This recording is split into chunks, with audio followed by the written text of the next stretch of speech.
반갑습니다. 로마스 X입니다. 오늘은 윤석열 대통령의 비상계엄 사태와 관련하여 윤석열 대통령의 대응 묘수에 대하여 이야기해보고자 합니다. 현재 비상계엄 선포에 대한 책임을 물어 윤석열 대통령이 당장 대통령직을 내놓아야 한다는 이른바 하야 의견과 그럴 바엔 차라리 대통령직에서 물러나는 게 맞는지 헌법재판소에 물어보자는 탄핵 의견이 대두되고 있습니다. 여러분은 이에 대하여 어떻게 생각하십니까? 오늘의 시사 묘수입니다.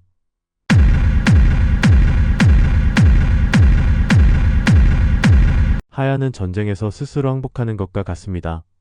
하지만 단지 작전에 실패하였다고 하여 항복을 선택하는 것만큼 어리석은 짓이 없습니다.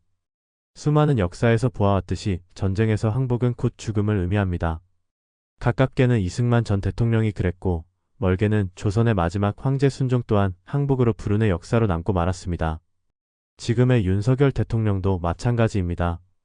지금의 대규모 공세에 떠밀려 하야하겠다는 것은 그대로 떠밀려 죽겠다는 것과 같습니다.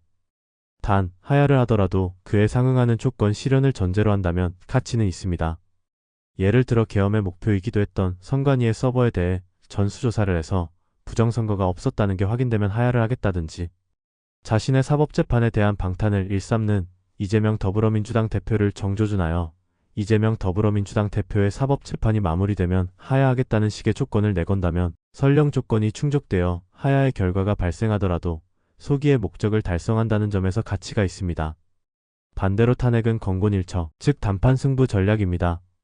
탄핵 심판의 결과가 나올 때까지 시간을 벌 수 있고 만약 탄핵 심판에서 승리할 경우 지금의 모든 전세를 단 한 번에 계엄 이전의 상황으로 되돌릴 수 있다는 점에서 매우 매력적입니다.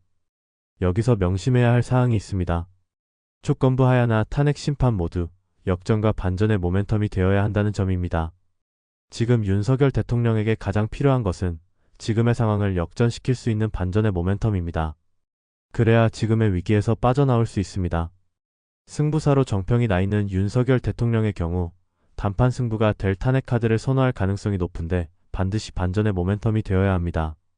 반전이나 역전의 모멘텀이 되지 않는다면 그게 무엇이 됐든 그것은 그저 한낱 몸부림에 지나지 않습니다.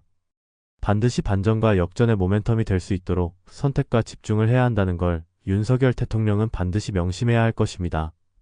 하늘이 무너져도 솟아날 구멍은 있고 끝날 때까지 끝난 게 아니라는 점에서 윤석열 대통령이 과연 역전과 반전의 모멘텀을 만들 수 있을지 그 지혜가 매우 필요한 시점입니다. 오늘은 여기까지입니다. 다음 시간에 뵙죠. 고맙습니다.